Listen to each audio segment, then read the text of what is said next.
Well, terrific. Here we are again, three good friends. You know who I'm talking about. Over here on my left is our good friend Mel from Ireland, and down below, there is Murad back again, handsome as ever. And this is going to be an interesting topic. This is a topic that I'm not that familiar with, but most of you who have probably been watching the news and have been watching what's been happening in the last, well, since 2014 especially, all these young wolves who have been blowing themselves up and killing themselves and trying to get to paradise and killing as many people as possible in order to get there. You hear this reference to these virgins, these Houris, in the Quran in chapter 55 and in chapter 56 and in chapter 76. You have reference to these Houris, these perpetual virgins, these women who are in heaven, who are waiting for them, and this is the reward they're coming to when they get to heaven. And it's always bemused us. It's bemused me. And Murad and Mel have been looking into this, and Mel has come up with a theory. And we brought Murad on board because he's going to check, make sure that we get the Arabic correct. Murad has also just put up a video 3 weeks ago. Go check his site, Saint Murad. If you look right down here at the bottom, I'm going to put the URL. Go up and look at his video. It's just a few minutes long, and see what his conclusion is on these Houris, these 72 Houris. What we're going to do today is bring up another category or another criteria or even another possibility. And this is one that Mel has come up with, and it has an awful lot to do with Saint Ephrem. Now, who is Saint Ephrem? For many of you, you probably don't know who he is. He died in 373 in the 4th century, lived in and was from Edessa. He was a Christian and as one of the most prolific writers, and what we're finding, an awful lot of the Quran is from his material, from the 4th century. And that's why today we're looking at St. Ephrem, bringing him in because of what the impact he has had on the Quran. We've said this many times, that much of the Quran, many of the stories, much of the poetry, much of the beautiful parts of the Quran are from other sources. St. Ephrem is one of the most prolific. Today, where he lived would be called Sanliurfa. It's in Turkey, so it's much further north. And it's much earlier, 4th century. We're talking about 300 years earlier. Okay, Mel, good to have you on board. Murad, all the way from the Middle East. Thanks for staying up. I know I'm here in Denver, Colorado, of all places, and I'm at a big conference, and we can do this anywhere. That's one of the beauties of technology. But over to you, Mel. What is it, and who are these 72 virgins? And really, what is Saint Ephrem talking about? Yeah, well, it's great to be back. I think you did a great introduction. Saint Ephrem was like a superstar in the 4th century. He wrote 400 hymns or more, possibly more, and they are all really deep, full of symbolism. And I think the key thing about Saint Ephrem, the clue to understanding him, is all of his hymns were about one person, about Christ. It was all focused on Christ. So even though he might be talking about fruit, he might be talking about trees, he might be talking about flowers, whatever it might be, he's always thinking of Christ. He's always bringing it back to Christ.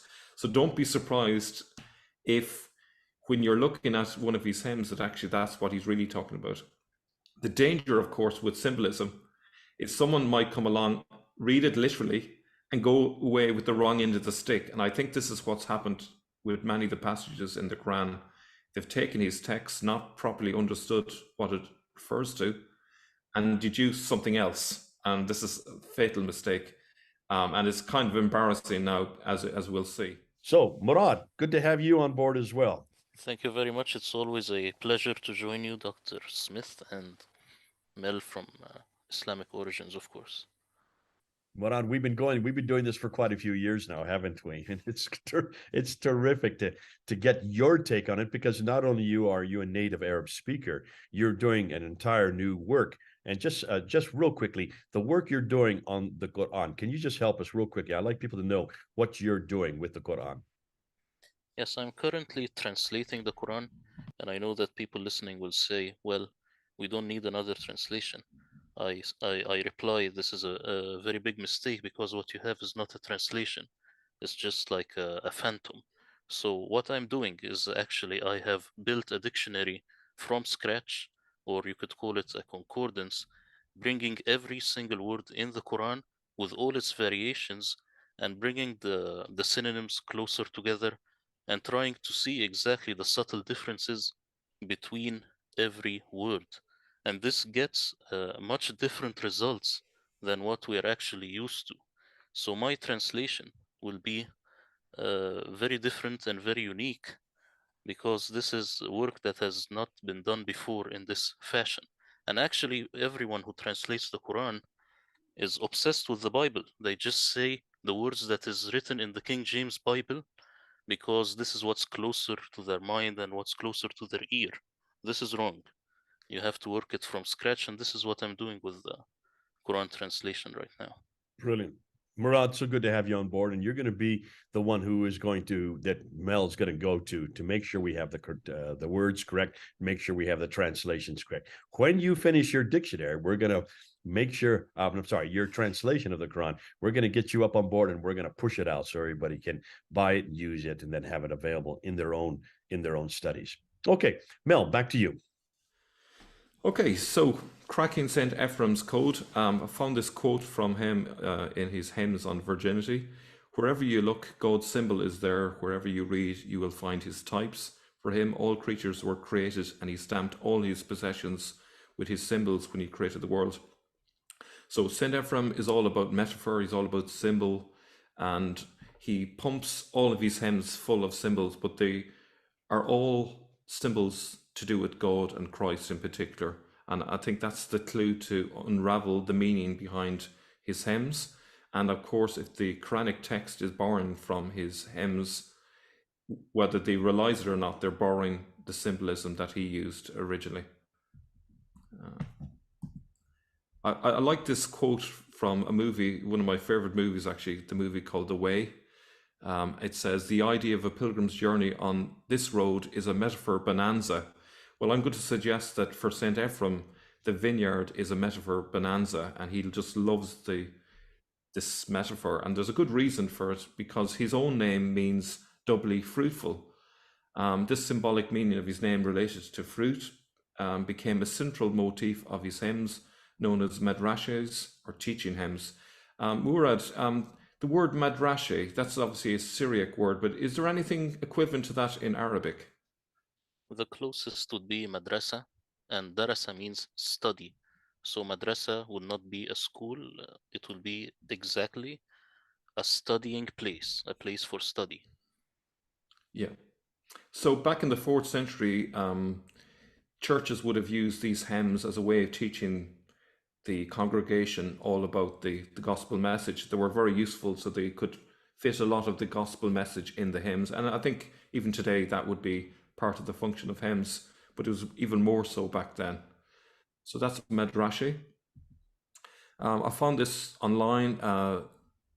This guy, V. Edward G. Matthews, summarizes St. Ephrem's Christology as Christ is the center and focus of everything, and he cannot help but see Christ in all things. And this turns out to be very useful in terms of decoding his hymns. Now, there's two key passages that we all talk about and try to decipher the meaning of them. One of them is Surah 37, 48 to 49. Bell gives the translation of this as, with them are damsels restrained in glance, wide-eyed, as they were eggs well guarded. Murad, could you give us the Arabic that's there? Yeah, as I said, this is highly problematic. Let's look at it word by word. وعندهم means and with them. Are كسارات الطرف, this is this guy here says restrained in glance, and this is the current understanding, but this is really a Sunni understanding. The word itself could mean those having short extremities or having a short branch, something like this. So it's easier to think of it as a tree having a branch that's short, meaning that you can reach it. You can reach the fruit with your hand. Wow. And here it says عين كأنهم بيض مكنون. The word بيض here, which is translated as eggs, I want you to remember also that this is the same word for white. بيض, أبيض, It's the same word for white. And maknoon, it doesn't mean well guarded, it means something like hidden.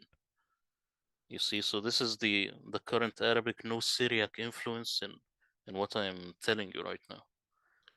So That's interesting. just real quickly, could you then now retranslate it using your translation? How would you then translate this verse 47?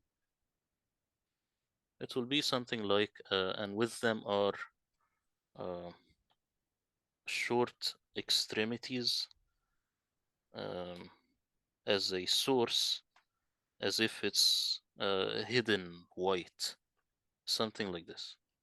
Okay. Okay. And in your context, this would be a branch.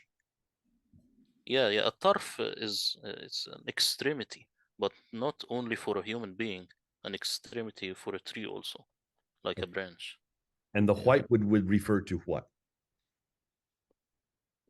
No, here it could mean eggs, because bide on its own, it would be eggs. I'm just saying that it's also possible to mean uh, whiteness, because here bide on its own, it's a noun.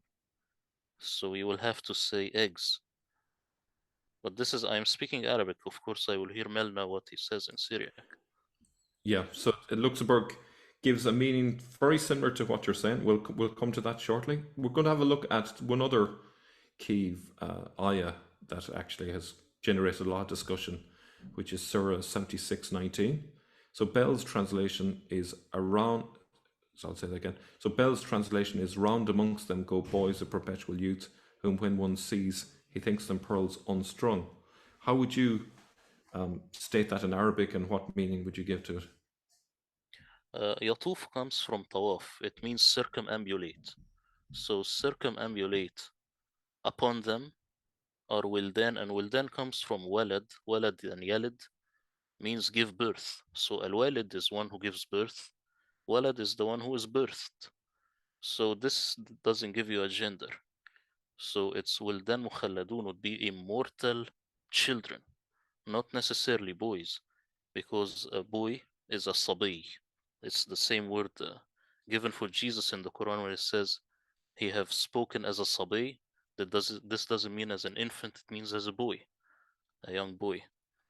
Uh, so وَيَطُوفَ عَلَيْهِمْ وِلْدَانٌ مُخَلَّدُونَ means and circumambulating upon them are immortal children.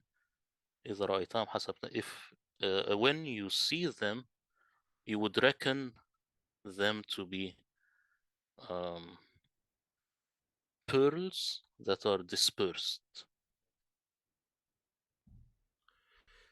Okay, so that's a very interesting take on it, and it's interesting that Bell goes for boys rather than children. And would you think that is because of he's been influenced by the Sunni narrative on that? No, let me tell you that within this, the Quran translation, I am sure if you go to this guy, I have not read his translation, you will find that the word wilad or wildan is translated as children in other places. Yeah, So they are just, it's like they know by heart that here it means boys, but here it means children. All over the Quran, you have أموالكم وأولادكم are a fitna. Like the money and the children are a fitna. It's translated this way all over the English Qurans, and here they never say the boys. They only say it here. So they're not wow, being consistent, is what you're saying. And they are not consistent at all. And this is a huge problem in every single Quran translation I have looked at. that's amazing. Yeah. Okay. It's just... So Saint Ephraim uses pearls as a symbol for Christ. Surahs 76:19 and 52:54 both compare these boys, which obviously is potentially a wrong translation, to pearls. Luxembourg notes that elsewhere, white grapes are also referred to as pearls. And I found this passage from St. Ephraim where he compares Christ to a pearl.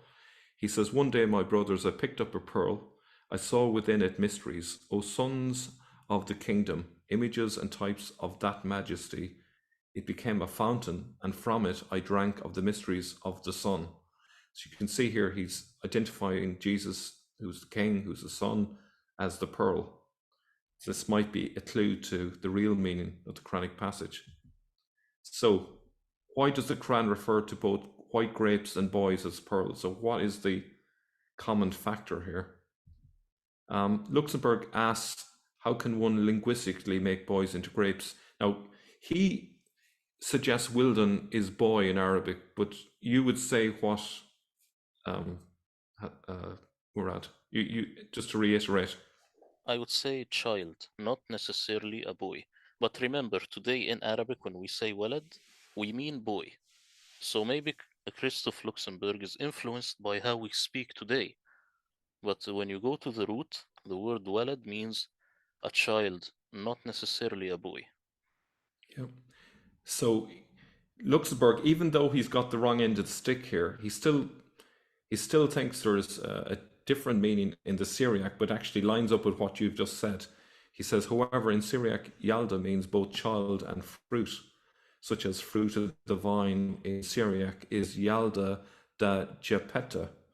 And if you open up a Peshitta, which is the Syriac version of the Gospels, you can actually find Yalda used in this context. So this is a very familiar quote from Matthew's Gospel. I will not drink henceforth from this child of the vine, since I will drink it new with you in my Father's kingdom. Now, we often hear this in English as fruit of the vine, but it might surprise many of our viewers to find that in Syriac it can mean both child of the vine and fruit of the vine, which is a nice pun there. And this fits in with... If you look at it and say, I will not drink henceforth from that which is born of the vine, then maybe this would be the exact word. It's birth. Walad, it means birth. Yeah. Would a fair parallel to birth be the produce of the vine, but the birth, like, you know, the way you could have the product of a tree, but you could also have the product of a mother as well, would be kind of parallel, if in a metaphorical sense. Yeah, it's like giving birth or begetting or having a product of something along those lines. Yeah. Is that not what fruit of the vine means? So it fruit of the vine has a kind of double meaning. It's kind of like the one that's birthed of the vine, as Murad would say. So that's the sense of child, but also fruit of the vine, just more directly. So it has that double Also meaning. means product of the vine. Yeah. So when we look at the context of it in Matthew's Gospel, we see Jesus saying, first of all, this is my blood of the covenant, which is poured out for many for the forgiveness of sins. And then he refers to this, well, we can say child or fruit of the vine. And so when we read it in context, he's identifying his blood with the fruit of the vine. Now, this wouldn't be obvious, perhaps, maybe without knowing the Syriac. We'd probably identify the fruit of the vine, but maybe in Syriac, the idea that it could be the child of the vine or the birthed of the vine, it makes it even more vivid, I would suggest, in the Syriac. So Luxembourg's solution is that the Quran renders Yalda, child or fruit, as wildan, and where he gets it wrong, saying it just means boy. One of the two meanings in the Syriac, but it now hides the link with grapes and spoils the original metaphorical meaning. Perhaps it didn't hide the meaning originally, but maybe later on when they started to view it as just meaning boy, that's when the original meaning was lost to some extent. Do you want to come in on that, either of you? No, I agree. Okay. So Christ uses the symbol of the vine in two different metaphors, and St. Ephrem is just copying from what he reads in the Gospels, essentially. But in one, he is the vine, and his disciples, the Christians, are the branches, so John 15:1. In another, at the Last Supper, he's the fruit of the vine, so Matthew 26. In Aramaic, it is even more meaningful, as it also means child of the vine, as we've just said.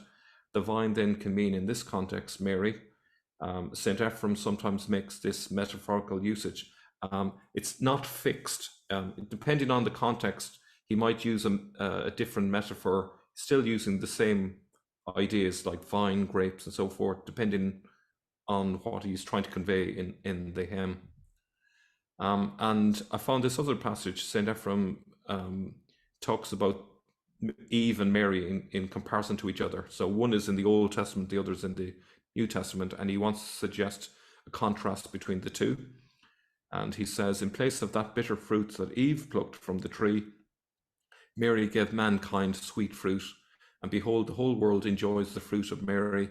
The virginal vine has borne a grape whose sweet wine has given comfort to those who mourn. So here, St. Ephraim is really telling us the meaning behind his metaphor in really clear terms. So when he's talking about grapes, we now know that what he really means is Jesus. That's kind of really crucial. So how can we understand this? Well, this is according to Luxembourg, and it's pretty much like what Murad has said earlier. He translates the metaphor as follows. Ice fruits or grapes pass around among them. To see them, you would think they were loose, dispersed pearls. In contrast to Eve's bitter fruit, Paradise offers the fresh fruit of Jesus. Without being aware of this passage of St. Ephraim, i.e., in place of that bitter fruit that Eve plucked from the tree, Mary gave mankind sweet fruit. And using purely linguistic means, Luxembourg has suggested a meaning that is very close to that of St. Ephraim. Murad, would you like to comment about Gabriel Salma's take on this, in terms of how he understands the metaphor? Gabriel Salma thinks that the word Houris means raisins, but I go more with the understanding of Luxembourg. Actually, the word Hour in Arabic, if you look it up in a dictionary, it doesn't mean virgin. It means something like brand new or very, very white. So that's why the Sunni understanding, they said, well, if this woman is brand new, then she is a virgin. That's how this whole thing got mixed up. But here I agree with Christoph Luxemburg, and actually it's not a surprise that the Quran is borrowing from Mar Ephraim or Saint Ephraim, because he did that before with the story of the people of the cave. So why not with this also? You see? Excellent. Yeah, that's true, and that's 100% given that he did borrow. That's where he got it from. So I think it's not too much to suggest that he's also borrowing these images from St. Ephraim. It's highly likely. Yeah.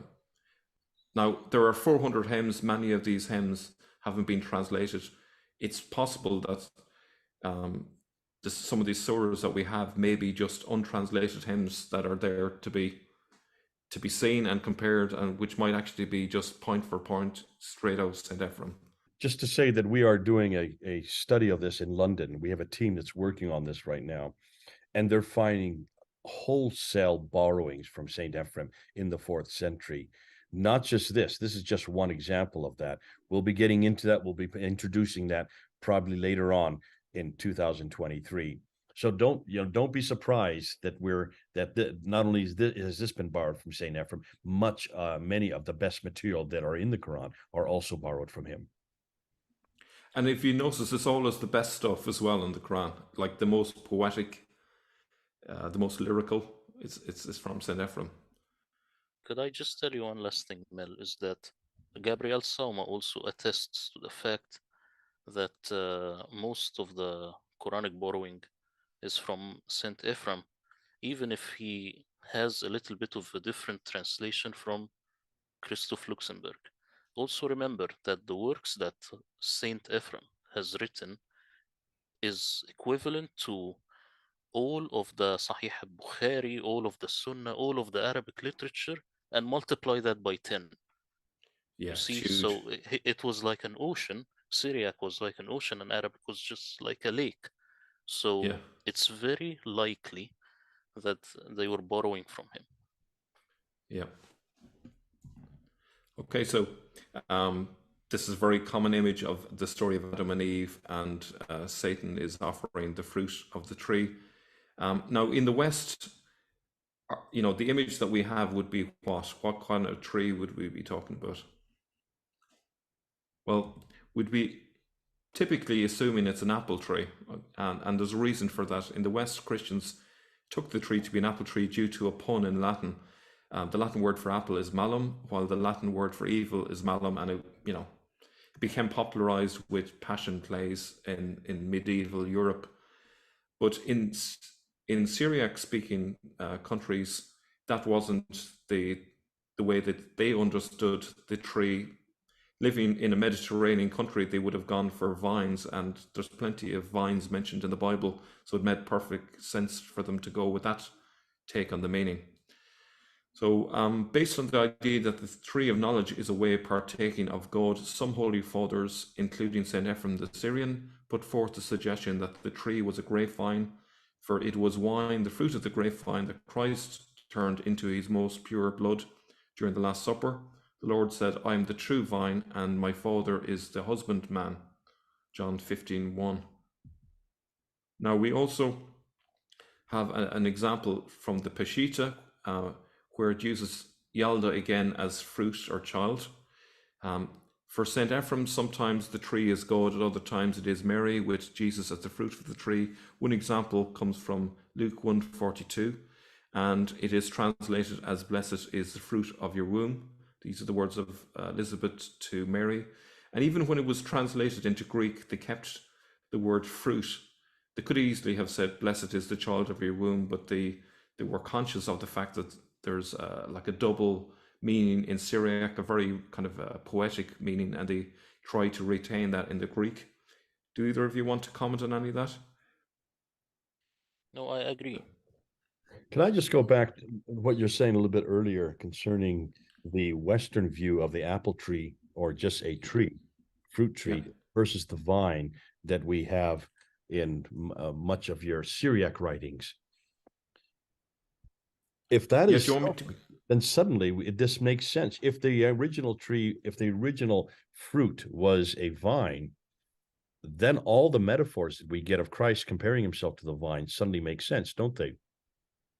Absolutely, yeah. I think in the West, I think we've lost that sense of, so much of the New Testament, we've become disconnected from it because we're using one metaphor, whereas the Bible is actually presenting us with a different metaphor in a sense.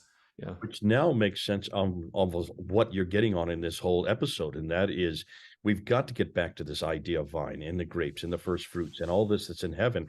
It was always meant to be a vine. It was always meant to be grapes. We have, unfortunately, even with the very first fruit, have transformed that into a tree. Of course, we would say apple tree doesn't necessarily mean apple, but again, it takes away from all the references that we have that Christ did in many of his teachings later on. That has all been lost on us. Yeah, and I think it becomes really meaningful when you think of the Last Supper, because the Last Supper is like the moment when all of what happened in terms of Adam and Eve got undone. He became the new Adam. And an awful lot of the early church fathers would have referred to Jesus as the new Adam. So they would have totally got that meaning. Whereas unfortunately, a lot of Christians today have lost that sense of the meaning. So it's yeah. Are we assured? I mean, can we say that the Syriac references, even in the Old Testament, the reference to the first fruit or the fruit that Adam and Eve ate of was a vine then?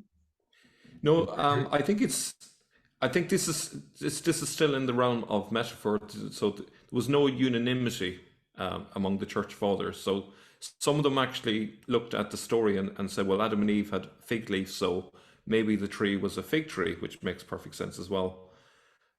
Whereas other church fathers like St. Ephrem said, no, he went for the idea of it being a vine tree, or a vine, sorry. And then between the first Eve, I mean, the first woman and the second woman, the one is the bitter, we ate the bitter fruit, the other is giving now us the sweet fruit. Again, it's the same metaphor that has been lost in us over these ages. Absolutely. Okay, so let's moving on then. We move on to Houris. He renders Houris as white crystal clear grapes.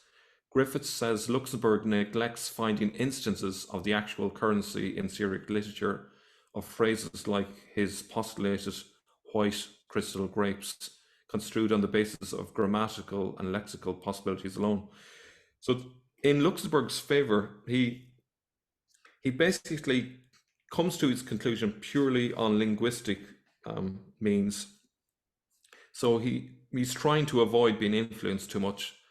And then he kind of leaves us with the possibility of testing his hypothesis by looking into the Syriac literature and seeing, are there actually instances of synonyms for example, crystal clear or white or grapes and so forth. And what we find is, yes, there are these instances. So for example, in his Madrashi on faith, he's talking about Christ in the Eucharist, and he talks about holding the Eucharist in his hands, and he says, I set it, my brothers, in the palm of my hand, that I might observe it. I was about to look at it on one side, but it had faces on all sides. Investigation into the sun is incomprehensible, for he is entirely light. In its clarity, I saw the clear one, who is not clouded. In its purity, a great mystery, the body of our Lord, which is unsullied. In its indivisibility, I saw the truth, which is indivisible. I think here it's pretty obvious that he's using multiple synonyms for crystal clear. This is what Luxemburg was postulating was St. Ephrem's vocabulary, which the Quran borrows. And I think here it's confirmed that actually this was the type of language that St. Ephrem would have used in some of his hymns. Do either of you want to comment? Yeah, can I just say something? In the Quran, when it references the disciples of Jesus, it doesn't say disciples, it says Hawariyin. And this is a very strange word that the Quran uses. Hawariyin, if you go back to the root, it's Hur also. So the word Hur, if you are speaking about purely Arabic rendering, it means that which is evolving or glowing with whiteness.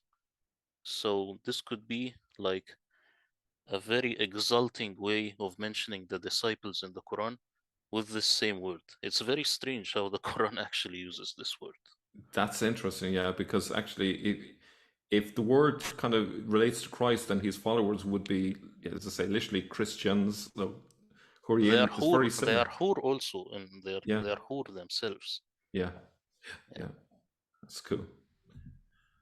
Okay, so white crystal clear grapes. So, however, the Quran's reconstructed phrase "white crystal clear grapes," as Luxemburg sees it, is remarkably consistent with Saint Ephrem's extended metaphors of Christ as pearls and grapes. So the first one, he is entirely light. In its clarity, I saw the clear one, who is not clouded. In its purity, a great mystery, the body of our Lord, which is unsullied. So there's your crystal clear given in Madrasha on Faith, hymn 1.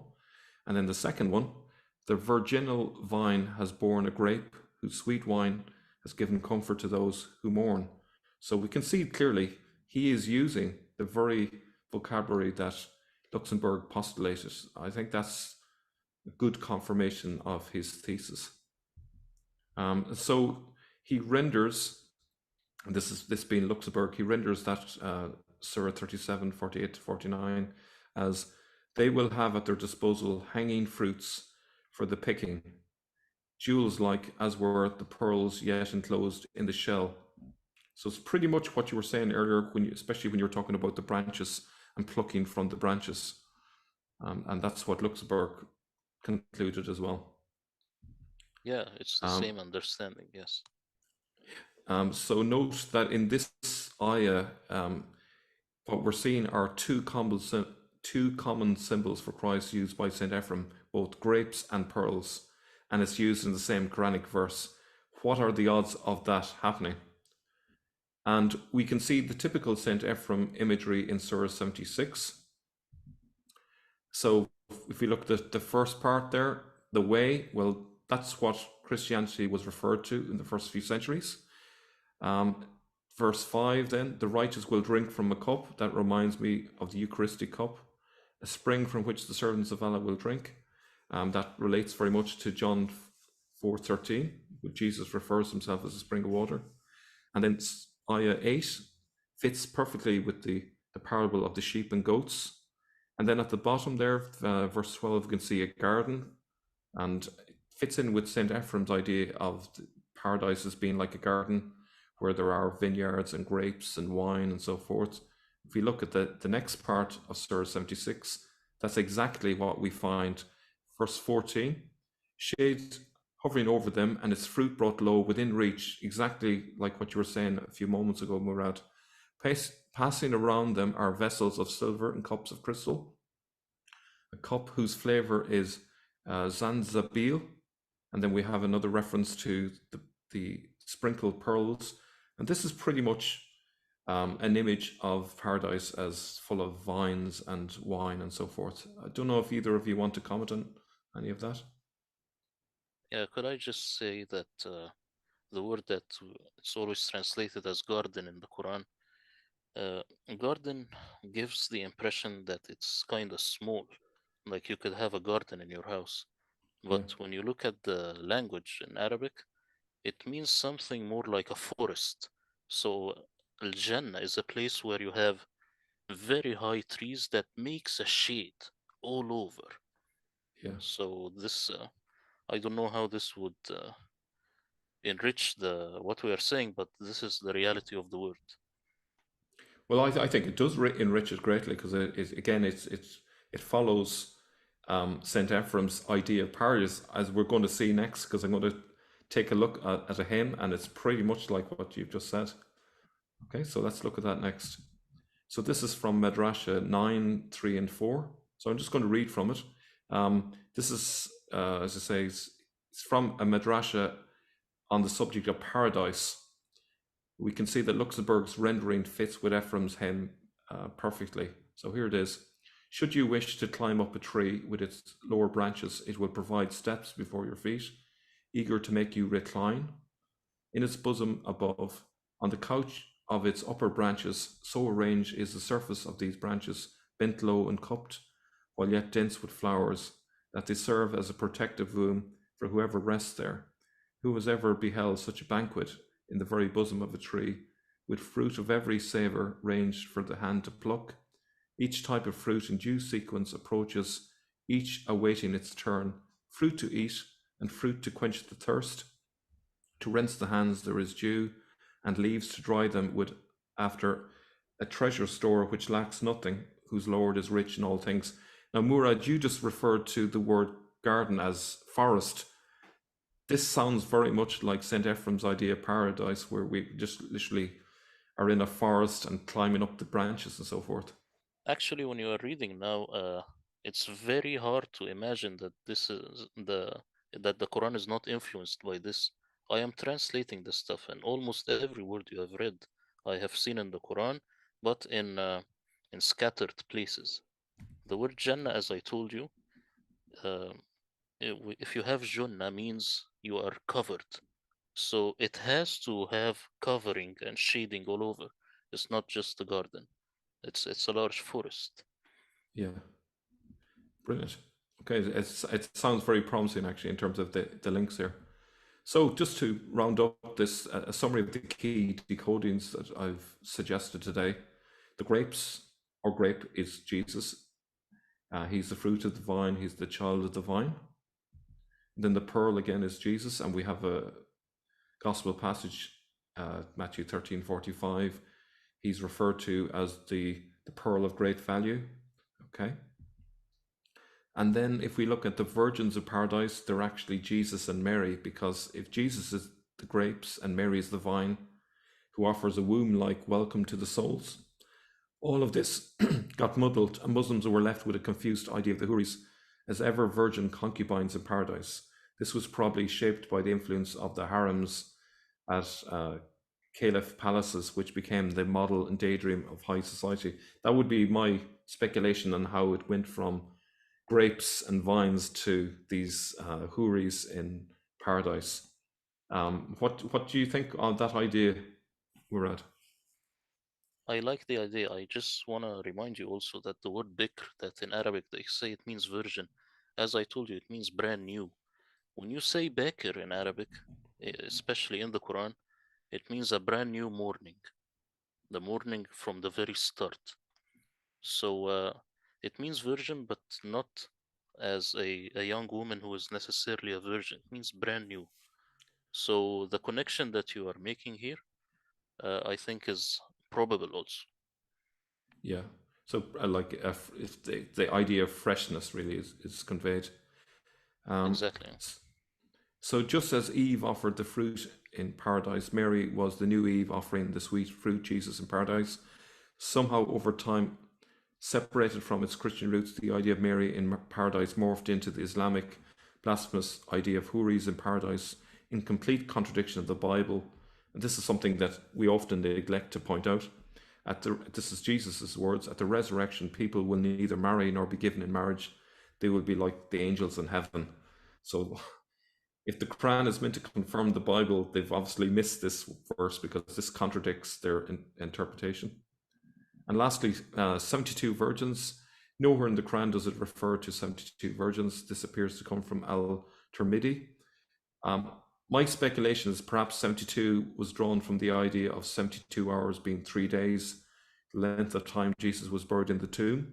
Again, it comes back to Jesus. It may be that 72 appears somewhere in one of St. Ephraim's hymns. So which one is the true meaning? Well, Muslims believe the meaning on the right is what the Quran is talking about. I would suggest it's partially the meaning on the left, at least the literal meaning, but ultimately it's about Jesus. So come back to you. Okay, this has been great. Thanks so much, both of you guys. This is why I love bringing you on board. You really do unpack it. And of course, this has huge ramifications. For those of you who probably aren't figuring and wondering what we're all talking about, for most Muslims, or even if you've been watching on the news, most Muslims believe that when you die, you go to heaven. There is a garden waiting for you, and the garden has rivers of wine. It has rivers. You can swim in that which you're not permitted on earth. You can swim in when you get there, and there are these perpetual virgins with firm breasts and translucent skin and wide eyes. And so this is very much a very sexual paradise, wine, women, and songs, you might say. And this kind of has always been a surprise to many of us who are working with Muslims. We've always wondered what's going on here. Where is this paradise, such a carnal paradise? You can get it in Las Vegas. Why wait? But certainly not a paradise that we see in Scripture, and not a paradise that we see in Christianity. This is the paradise we see in Christianity. Yes, there is going to be a paradise. There is going to be like the Garden of Eden, but it's not what that is there. It's who that is there. We can't wait to get back to who He is. The fact that we were thrown out of God's presence, we want to get back into God's presence. Why do we need all these wine, women, and song? Well, obviously, this is what Ephraim, now what you're bringing up is Ephraim actually has the biblical view of paradise. He is not talking about wine, women, and song here at all. These beautiful pearls and these beautiful grapes, what they are, these Houris are grapes. They're bunches of grapes waiting for them. And it's fascinating because the fruit of heaven are these grapes. And not only that, it is a place where we're going to meet with God again. And Ephraim is getting people prepared for this, and is showing this is what we're going to get back to. This is what Adam and Eve had at the very beginning. We're going to get because of what Christ did 2,000 years ago, or in his case, 400 years earlier. So this is good that we're unpacking this, and I want to thank both Murad and Mel. You've done us a great favor by looking at chapter 37. We've looked at chapter 52 of the Quran. We've looked at chapter 76. These three chapters specifically zero in on this idea of the Houris, the idea of who they are. These are not virginal women that are perpetually virgin. That's not at all. These are the freshest fruit. This is the beginning. You might say the brand new, fresh fruit of the day. This is the best fruit that's waiting for us. Not virginal at all. And yes, they do have translucent skin, as certainly that's what the skin is on the grapes. It's going to be a real letdown for all those Muslims who are killing themselves trying to get up there so they can have all these women. When they get there, they're going to be handed a bunch of grapes like you had in that picture there. It was fascinating. Even that guy's face was kind of let down by what he is getting. That was a great picture. I don't know where you found it, but it really fits exactly what's the surprise they're all going to get. And yet, isn't that what happens with lots of Quranic material? These beautiful poems, you say about 400 poems that Ephraim has written. What a rich litany of material that those who were to put the Quran together, and they had to put the Quran together quickly. They needed a book because they now had a man. They needed a book that every prophet has a book. They had the man, they needed a book. Where are they going to get the material? They're going to start borrowing right, left, and center. And they borrow Gnostic material, and they borrow Ethiopic material, and they borrow this Syriac material. And of course, the best material to borrow is that which is the most favored, which is Ephraim himself, because he has such a rich history. But when you're borrowing it, you're also then taking it. And as we've learned before, you can put in where your dots are, and you can put where your vowels are, and you can even recreate it. Maybe keep the same word, but put a different emphasis and a different reference to it. And as Murad is saying, I don't know if you all remember, the Arabic word today would not be necessarily the same meaning as the Arab word, as that same word before. We can give example after example of that. If I were to say you're a gay man, 50 years ago, a gay man means somebody who's happy. But today, gay means someone who's a homosexual. Words changes, meanings changes. They're changing in our lifetime. Therefore, we shouldn't be surprised that the word Huri, which was then used back, or even the example you're giving of Walid or Waldin, the word for boy, is actually was in the earlier days was child. It wasn't just specifically one gender. If that is the case, then we need to go back to that original text. We need to go back to that earlier text. We need to go back to that earlier dictionary term or meaning and use that which the author intended. The problem is the Muslims don't know who the author is or what he intended. We are finding that out. And now suddenly the whole text that we've been looking at in chapter 37 and in chapter 52 and in chapter 76 is actually a beautiful hymn of what was waiting for us in paradise. It is not a sexual paradise. The Muslims are always bastardizing the text. They always want to get something sexual in there. And I think a lot of that is because that was their culture of the day.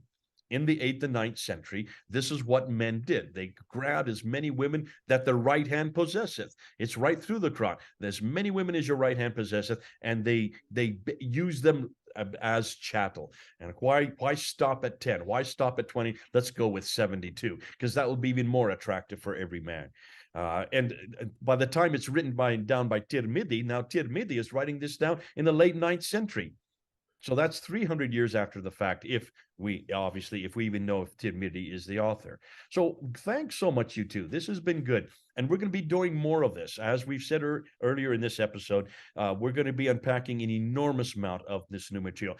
Please, please, please go down to Murad's site. Here it is. I'm going to put it again. Here's the site down here at the bottom. Look and see what Murad is doing. Murad is actually one of the experts in this field. He has read Salma. He knows Luxembourg well. He is unpacking it for us, and he's helping us with the original language, and he's warning us that many of the words that are there today were not the words the author intended. And as we're now finding, as certainly with the word Huri, it is certainly not what the Syriac writers were intending, and certainly what Ephraim was intending. What Ephraim was giving us was a beautiful image of God.